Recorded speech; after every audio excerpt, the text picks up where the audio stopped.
is the projector on? Yes. Yeah. Okay. Right. So. Oh, it must have got knocked a little bit.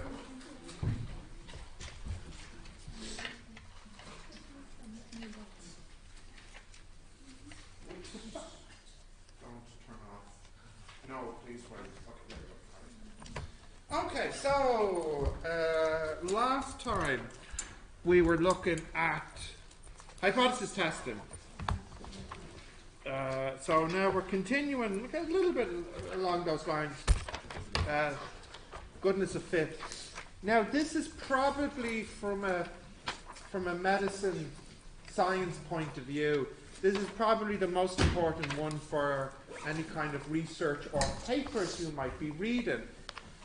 So the reason for that is because quite often when you're doing some kind of medical research, your results that you're looking at are tabulated, they're total. So for example, you might say, I have a group of 100 participants and I want to see how many of them have a reaction.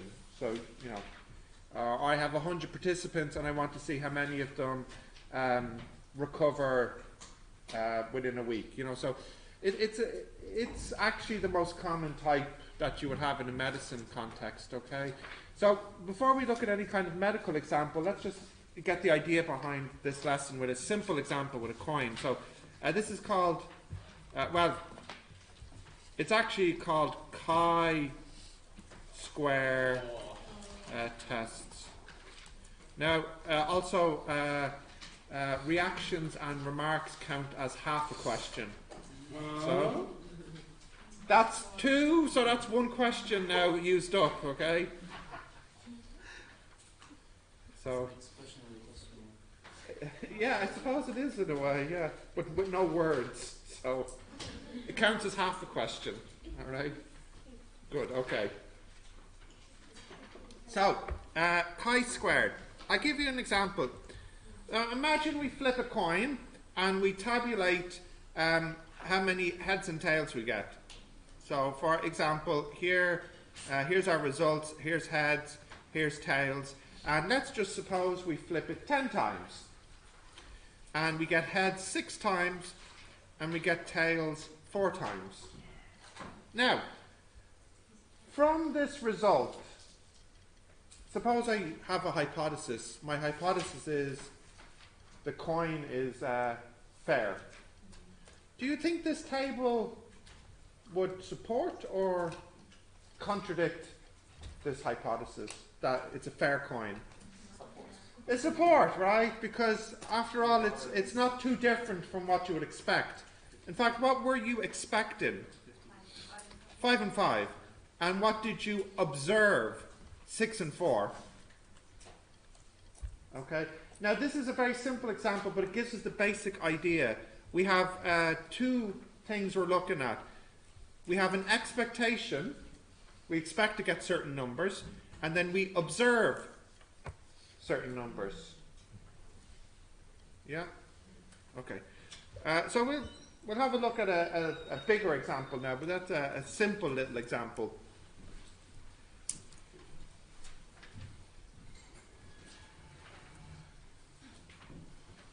Okay, can I scroll down a little bit? So that's only with heads or tails, but let's say we have something like well, actually, let's say we have something like a die. So we could get a 1, a 2, a 3, a 4, a 5, and a 6, and we observe, let's say,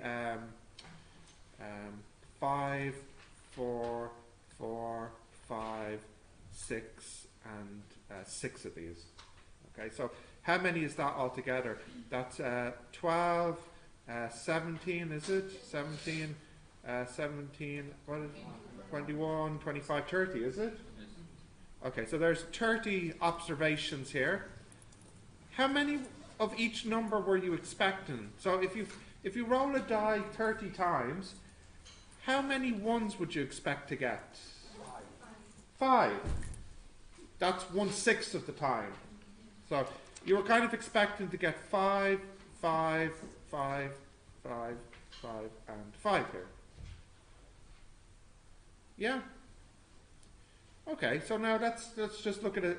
So I'm not actually giving you any formulas yet, I'm just presenting tables, how they would look. So we're just going to have a look at a little bit more of a more difficult table now. So this one is a die, and this one here is a coin. Okay. Can I scroll down? Yep. Okay. So, this is our first medical one as an example. So it's a classic one. We'll say smokers and non-smokers, males and females here. Okay. Yeah. Right. So let's put in some numbers here. So let's say in our data, let's say there are 10 men who smoke and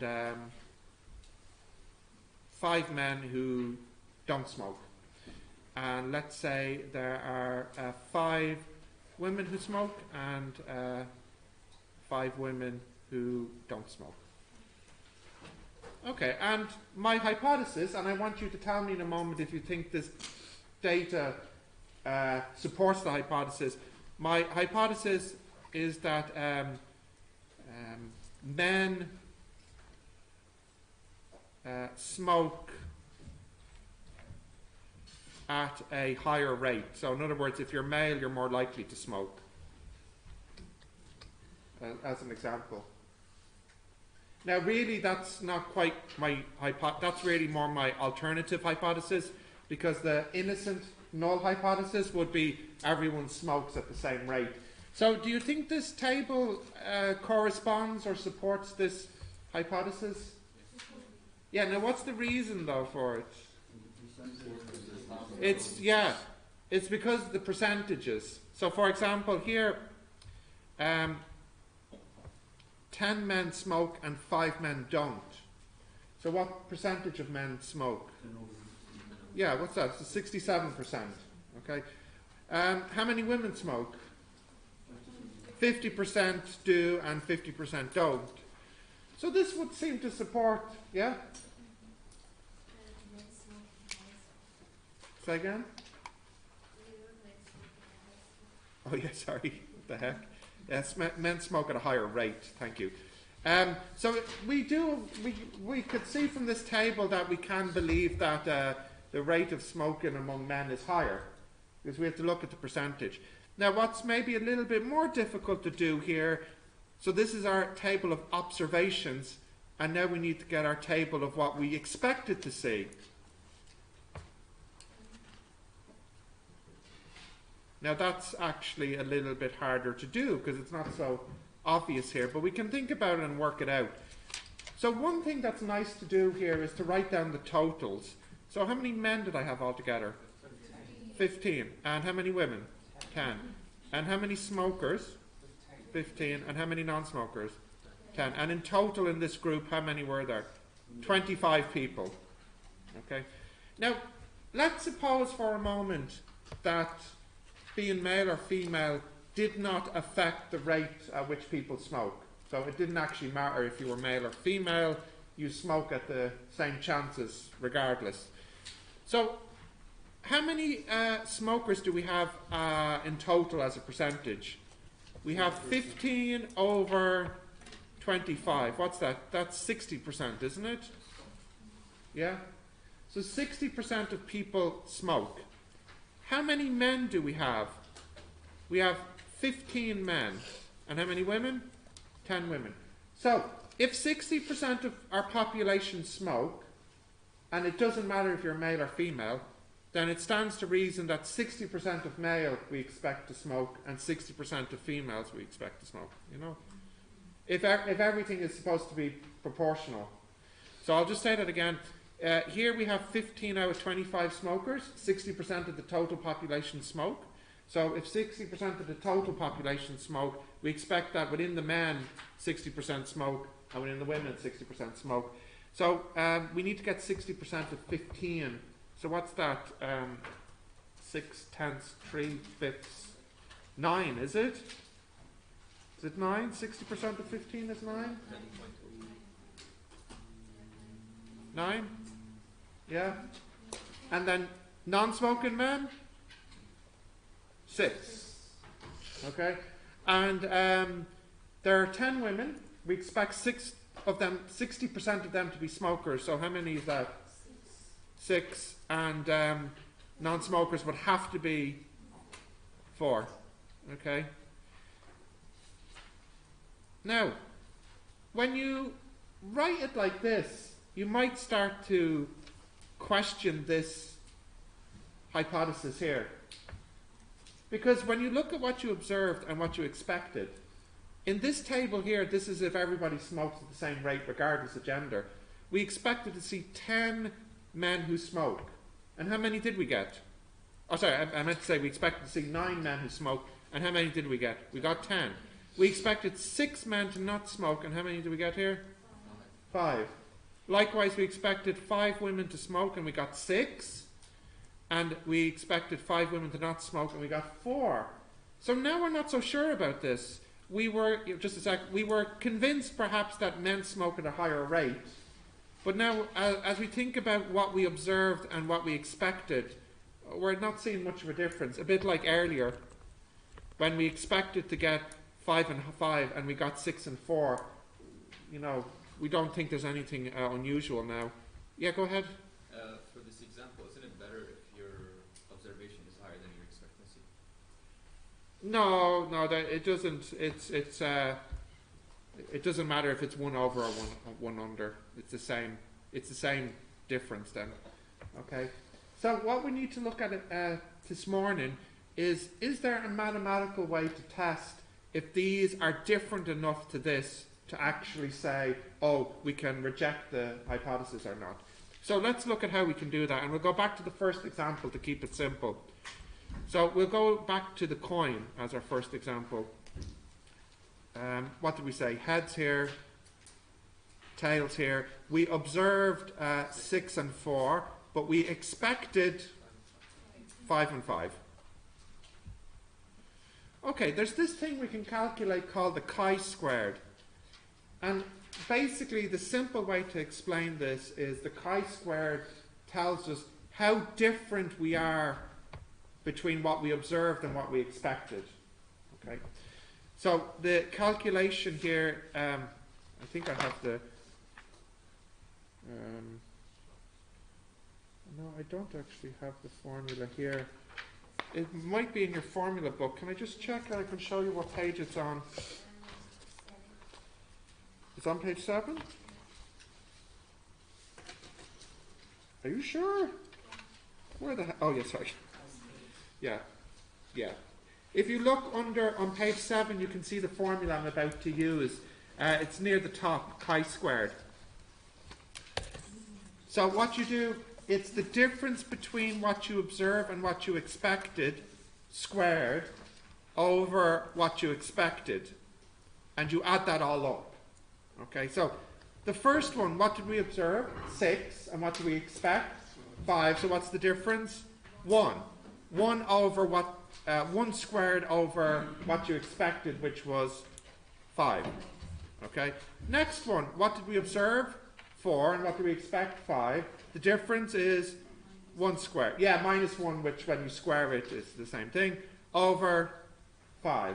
So that comes in to be 0.4 then. Okay. Now, the only time that this chi-squared could be 0 is what? What is the only situation where you would actually get 0 here? Yeah, when the expected is the same as the observed. So basically, the smaller this is, the closer the observed and the expected were. This is pretty small, but we want to know if it's too small or if it's too big. Okay. So we'll need, oh sorry, I'll need to borrow this again. We'll need to use a table book now in a moment. I'll just let you write this down. well, before we do, I'll just write down the hypothesis. So what would be the null hypothesis here, and what would be the alternative? The null hypothesis Yeah. would be that the coin is even. That's not quite the right word. Fair. Fair. The null hypothesis is that the coin is fair. And the alternative hypothesis, of course, then is the coin is unfair, that it's biased. Yeah, okay. Now, if we go to the tables on page 15.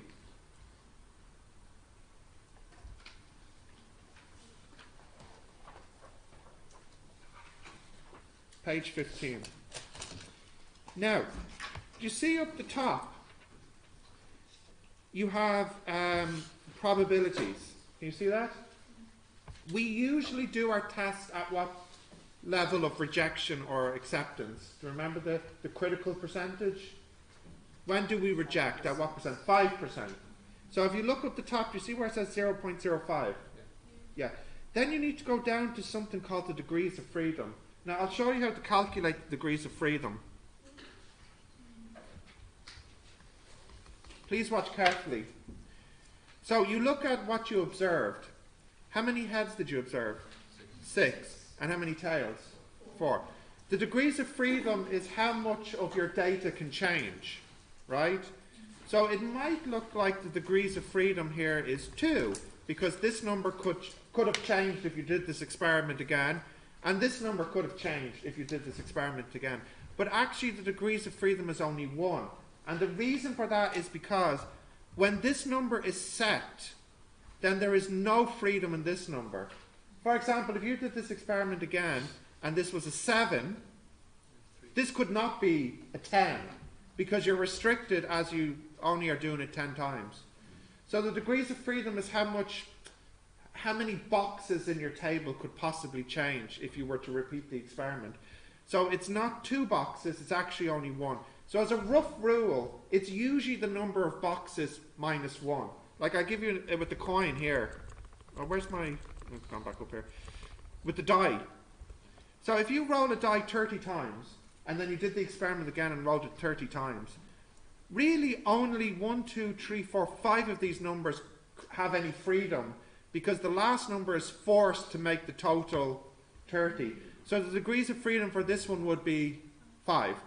So for this one here, the degrees of freedom is 1. So what value is that? That is 3.84. Which table are you looking at? It's page 15. The pages are numbered at the bottom. Okay. So what you do, you write down chi-squared critical is equal to 3.84. Now, our chi-squared is equal to 0.4. And what we say is that's less than the critical. If it's less than the critical, you do not reject. And if it's more than the critical, you do reject. And the reason for that is, remember I said, the smaller this is, the better. If this was 0, then you're pretty much guaranteed your hypothesis must be true. It must be perfectly fair, because you got a 5, a 5, a 5, and a 5. But if it becomes too big, then you reject this hypothesis. And the critical point at which you reject in this table is 3.84. So do we reject here? No. So the result is we do not reject the null hypothesis. So we have evidence here that the coin is fair. Just not really surprising, given that we got 6 heads and 4 tails. Okay. Now what I'll do the die, but before I do it, I just want you to practice. So if do you still have the example with the die you wrote down? Yeah? I want you to write down the hypothesis, calculate the chi-squared, and then tell me if you reject or not. So it's back with the die here. Now, wait, just before you actually do that, do you think like you would reject or not reject the null hypothesis here, looking at the numbers? Probably not, right? Because they're quite similar to what you were expecting to get anyways. So you can do the calculation and see.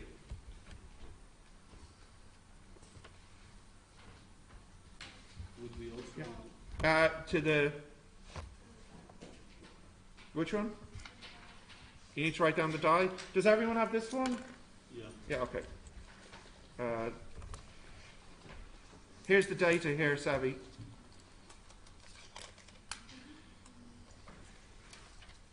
What did you look for in the table again?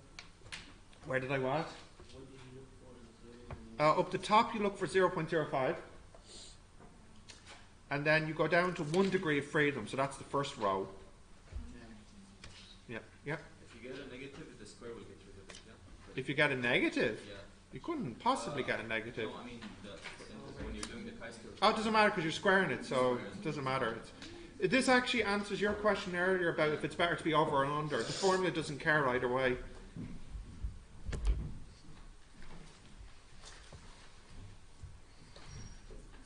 Yeah.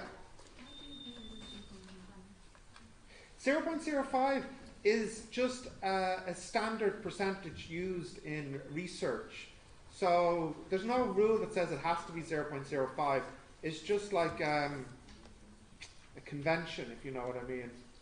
So the rule is you use the 5% level. I'll explain what that 5% means, but it's just a convention for research that was, it actually comes from biology. Biology uses 5% as standard. I'll explain the meaning of this now in a moment. Yeah. For the die, sir, the probability is 0.67. Right? Huh? This is 1 over 6. 1 over 6 is 0.167. Ah. Yeah. Oh, okay, 0.167. But then you don't have that. Huh? What are you saying, man? You don't have that. You still look up 0.05. Oh, yeah. It's always 0.0. Yeah, because remember last time we said 5% is the critical Yeah. percentage for flipping between rejecting or not rejecting. Yeah. I didn't know why it was. You didn't know why what? I didn't know why 0.25 was. Yeah, so do you remember last time we did the binomial? I understood. Yeah, so 5%. So the meaning of 5% is this. If you said, you understand, of course, there's a possibility that your test is wrong. You know, you reach the wrong conclusion. The meaning of the 5% in these tables means how willing are you to be accepting a false hypothesis. So for example here, the hypothesis is that the die is fair. Okay? When you use a 5% value, what that is saying is you are happy to be wrong 5% of the time. So there's a 5% chance you will say, yep, this die is fair, but actually it's not. Okay? Now you can't reduce this to 0%, because what will happen is if you start reducing this, then you'll need to start collecting astronomical amount of data to be certain. So 5% is the accepted value. Okay? So this means basically, like if you had some trial, you're testing a new drug, and the hypothesis is, say, that the drug is effective at treating whatever. There's a 5% chance that just out of dumb luck you'll get the wrong conclusion, that you'll say, oh, the drug is effective when it's not. This is why it's important to repeat experiments and trials, because you're not going to be 100% certain of your results because of the random nature of things, you know, the noise in the data. That's why you always try to repeat reproduce the experiment. Okay? So the 5% is just an accepted number from medicine of how acceptable it is. Now, in some situations you might say that's unacceptable. So if you imagine you're trying some new chemotherapy drug, and you might want to say the hypothesis that the chemotherapy drug works, you might say 5% is too high. You know, if there's a 5% chance that you think this drug works when it doesn't, that's perhaps too high. So you might want to use a lower percentage, like 1%. You know, 5% is the standard. Okay, how are we doing here? Did we calculate the chi-squared? So you should have chi-squared is 0 over 5. plus 1 over 5, plus 1 over 5, plus 0, plus 1 over 5, plus 1 over 5. 1, 2, 3, 4. That's 0.8. Yes. 0.8. Now, let's just be precisely clear here. What is the null hypothesis? Is that the die is fair. And the alternative is that it's unfair, it's biased. Okay? And what is the critical chi-square for rejecting, not rejecting? Let's see. So, yeah, 0.05. And what's the degrees of freedom? 5. So that's 11.07. So we're well within range here. So our 0.8 is well below the critical 11.07. So we do not reject here. What if it was The degree of freedom is usually the number of boxes that could possibly change minus 1. I'll do another example with the degrees of freedom. Oh. Yeah? I'm going to utilize one of my questions? Do you, what? I'm going to utilize one of my questions. We've already used 1, so you have 2 left. Yeah. Yeah, okay, right, go on. What if the values were exactly the same? The critical value and the value? Pray that it's not. I look this up a lot and I never get a satisfactory answer. Some people say in those situations you should flip a coin to decide whether to reject or not. True, yeah, true. I would be horrified if in the exam they gave you a situation where your value and your critical value were exactly the same. Like that would just, if somebody did that, they'd be trolling you in the exam. Okay? In high school, Yeah. we had like a lab report where we had to collect a data set and then we had to, Yeah. the data I collected gave me the exact Okay. value. If this was me, right, what I would probably do in my data is I'd just, change one number just a tiny bit so nobody notices so that the value moves a little bit. That's what I would do. Okay? Because then my life is less complicated. All right? Like I said, if they did that in the exam, it would be deliberate, and it'd be ridiculous if they did that. They couldn't. Usually in the exam, it's quite clear. It's not ambiguous. Right. So the next example I want to do is the medical one here. So I want to have a look at this one with the smokers and the non-smokers. So if you want to go back to that data, what's the hypothesis here? The null hypothesis would be men and women smoke at equal rates, at the same rate. So I'm not saying what that rate is, I'm just saying it's the same rate. So for example, if 60% of men smoke, then 60% of women smoke. Okay? And the alternative is Men smoking the that they don't. No, I won't even specify the direction. I'll just say that it's at a different rate. Yeah, at a different rate.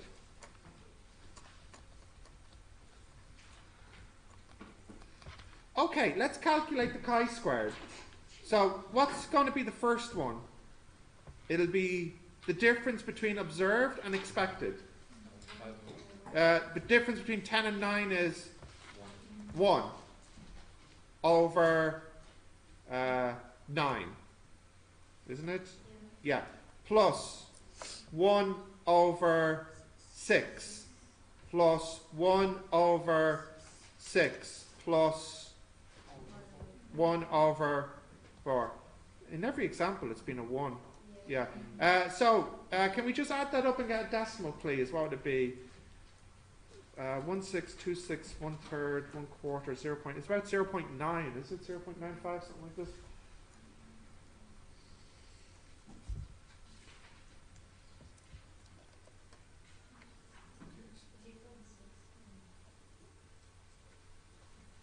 Okay. 0.6, yeah? It's 0.6945. Okay. Now, what's more complicated here is the degrees of freedom. Okay? So, what you need to imagine is you are repeating this experiment many times with the same people. So, the same number of people you repeat it. So, in your table of observations where you collect the data, what could change? Well, obviously the number of men who smoke could change. The number of men who don't smoke could change. So could this, and so could this. So it might seem like we have 4 degrees of freedom, but we don't. Can anybody see how many we do have? It's not 3. It's not 2. Can anybody see? It's only 1. Now let me explain. Imagine that you first measured from your repeat of the experiment how many men smoke. Well, then you've automatically fixed how many men don't smoke. Right? Okay. And here, how many smokers are there? There's 15. There's 15 smokers. So you've automatically fixed this number and they fit this number. In other words, these totals have to stay the same when you repeat the experiment. And because the totals have to stay the same, once you know one number, you actually know all of them, if the totals have to be the same. Remember I said, you imagine that you repeat the experiment, but the constraint, the number of smokers, the number of non-smokers, and the number of participants, they're all fixed. Okay? What could change is the number of men who smoke or don't smoke, and so on. So as a rough rule, it's like, it's the number of rows minus 1 times the number of columns minus 1. Whereas, what was it in the previous one, if you were to give it a rule here? Here, there's only 1 row, so it's just the number of outcomes, the number of outcomes minus 1. So heads or tails, that's 1 degree of freedom. Here the dice, how many outcomes are there? 6 outcomes, so it's 5 degrees of freedom. Here it's 2 minus 1, which is 1, times 2 minus 1, which is 1. So it's 1 degree of freedom. So if we look up, what's the critical value for 1 degree of freedom? 3.84. 3.84. Is this more or less than 3.84? It's less. So we do not reject. Now, do you notice how this is the opposite of what we guessed at the very beginning? We said, oh, it looks like men smoke at a higher rate than women. But actually, no. When we do the test, we think that men and women smoke at the same rate. Now, we could be wrong. We could have the wrong conclusion here. How likely are we to have the wrong conclusion here? 5%. 5%. So... you have to repeat it. Oh yeah, so what I'm saying is somebody could repeat this and perhaps get a different conclusion. Yeah. In other words, I'm saying to you, men and women smoke at the same rate, but there's a 5% chance I'm wrong. That's what I'm saying. That's considered the acceptable standard. Yeah? If the critical value is greater than 0.9694, shouldn't we accept the non-hypothesis? No, you're looking at rejecting. So the critical value means when do we reject. So for example, imagine my chi-squared is 4. Then that means we reject the null hypothesis. We can't accept that men and women smoke at the same rate because our value is so big. Because remember, a bigger chi-squared means there was a bigger difference between what we observed and expected. Yeah? Yeah, so I barely had to do this test. I kind of knew already, because this was so small, that it would be fine. Now, the last example I want to do is something from your biology class. Recently you did with Colin, what's it called, gene bias or codon bias or something like that? Yeah, we had to count up, you had different encoding of a particular protein. Guys, help me out here, I don't really know what I'm saying, but you know what I'm talking about. Can you get that data out?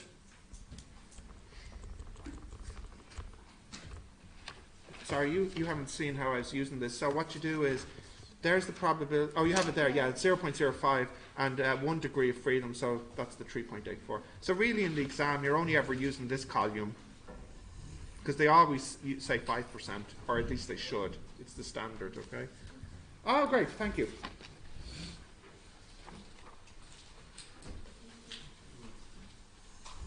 So I see you've done some counting.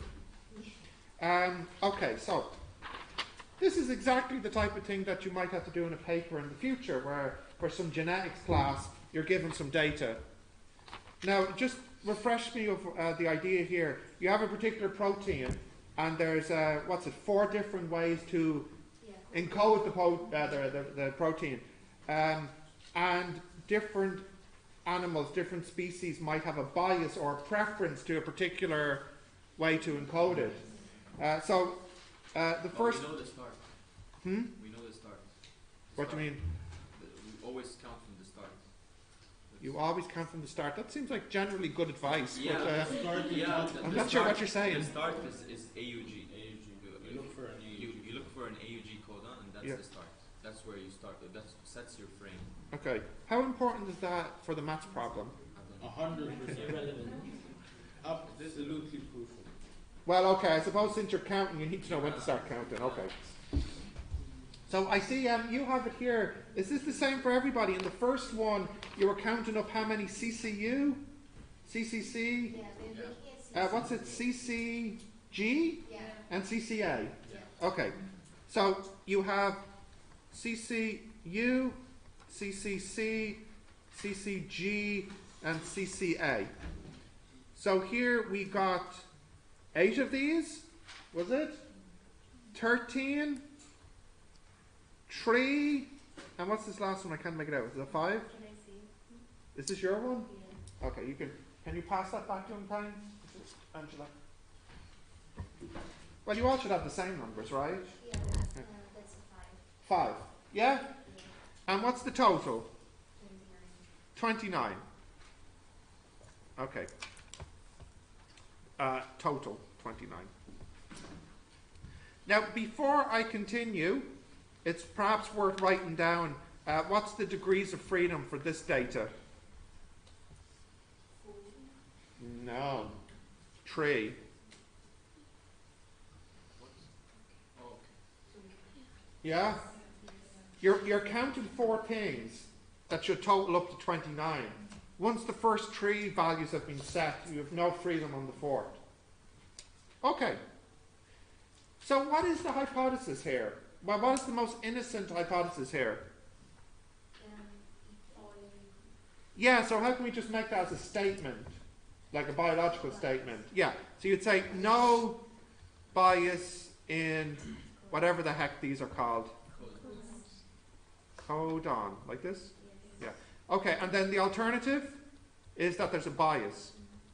Now, I'm not stating where the bias is. Okay? I'm not going to say the bias is in CCG or CCC. Okay? I'm just saying that there is a bias. What's the expected? That's what I'm about to do.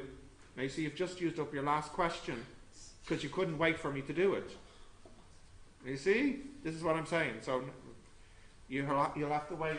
Reset to 12. Okay. Right. So now we need to get the expected value.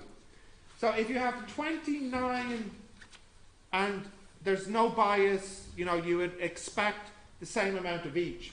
So the each should just be 29 divided by 4. So what's 29 divided by 4? 7.25. Now I know you can't really get 7.25, but this is how you calculate it, 7.25. And that still totals up to 29.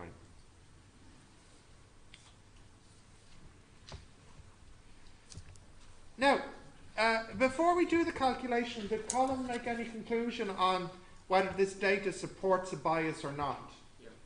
Yeah.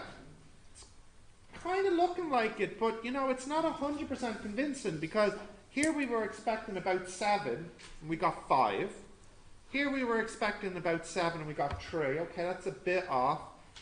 And this is quite a bit off as well, but this isn't. So, I don't know, it might be close. Let's calculate it. So, the chi-squared would be the difference, so that would be 0.75 squared over 7.25 plus, what's the other one? 5.75, is it? 5.75 squared over 7.25 plus, what's 4.25? Is that right, guys? Well, I'll trust that you. 4.25. And then the last one is 2.25 Yes. squared over 7.25. What's it now? We got the situation that So I we can't. were just talking about the values are the The difference of Is it? 0.01. Is column trolling you? Let's see. Now give me the calculator, leave the number on it. Give me the calculator. Okay. 7 point. Now what I'll do is I'll do more decimal places than's in the formula book. So how many decimal places do they use in the formula book? 2. So I'll say 8 to 8 here. Okay. Right. Here you go. Okie dokie. Now, let's look up the critical value. So chi-squared critical, what is it? 7.81. Oh ho ho, 7.81. So, that's a bit surprising. It's not exactly conclusive, but the rule is, if it's more than the critical value, which it definitely is, no matter how small, it's definitely more than 7.81. Like, consider the worst possibility.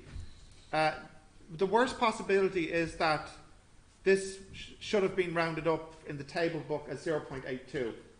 And the worst possibility is here I should have rounded this 8 down to a 7. Like, even in the worst possibility, it's still quite clear that this is bigger than this. So I don't feel like it's ambiguous. It is beyond the critical, for sure. So if it's beyond the critical, what do? We reject the hypothesis that there's no bias. Which is what you were expecting to happen anyways. But Colin didn't give you the most conclusive data. It's just about rejected, and we have some evidence for there being a bias in the data here. Okay. So I mean, if you were actually typing up a lab report, you would say, we reject the hypothesis that there's no bias in the codon by using a chi-squared value of 7.82. 7.828 is more than the critical value of 7.81 at the 5% level.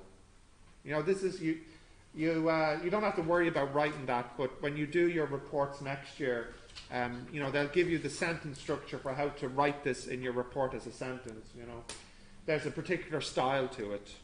Yeah. Okay, so it's not. In fact, this is easier than what we did yesterday and the previous day, isn't it? Because you're not doing as much in your calculation, and your hypothesis is a bit clearer. It's usually going to be no bias, usually. Yeah. Sorry, is it always when you reject the hypothesis? Is it always the alternative is always right? Then you go always with the alternative, or? Technically speaking, not really, because if you're rejecting the null, I know that seems like you're accepting the alternative, but perhaps there's some other alternative that you didn't consider. So your language should be, we reject the null hypothesis and we have some evidence in favour of the alternative. It's not like we're saying, oh, so it's definitely the alternative, you know. There could be some other explanation, like another, like what would be another alternative hypothesis here? Another alternative hypothesis is that you screwed up your data collection, right? So it's not like just because you reject the null, it means the other must be true. You just have evidence for it. Yeah? Who's that now? Is that you? That's you? Okay. All right. So I'll let you practice these for a few minutes. Yeah, there's 7 there.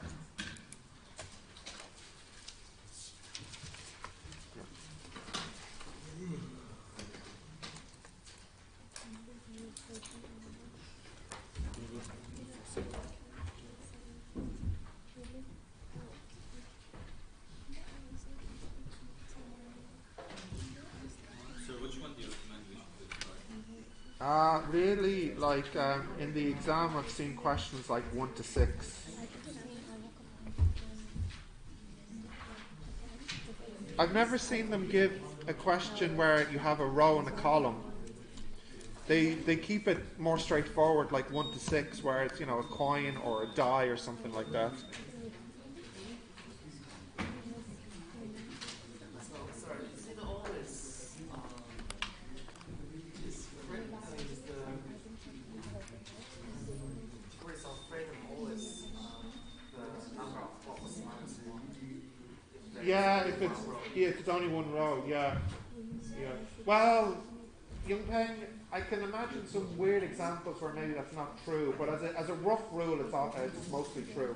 Like, you know, there might be some rule where you have like 10 outcomes, but perhaps there's some restriction that forces your last 2 outcomes, you know. But this is not really for exam. For the exam, it'll always be -1. Which are the examples? Definitely 1 to 6.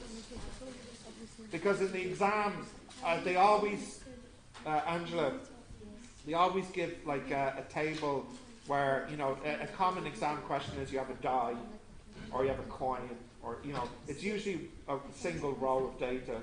I've never seen them give a question like 7 where you have a row and a column factor. So a row, you see the way you have like male and female, right and left-handed. They haven't done that in the exam.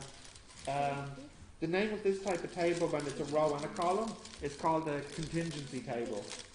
They don't do this in the exam, or at least they haven't. I don't expect them to, though. So 1 to 6 for sure. Yeah. Are you expected to rewrite the table with the expected values, or? No, I guess not. In fact, sometimes that might be a question. Like part 1 could be copy the table in your notebook and extend it to include the expected values, you know.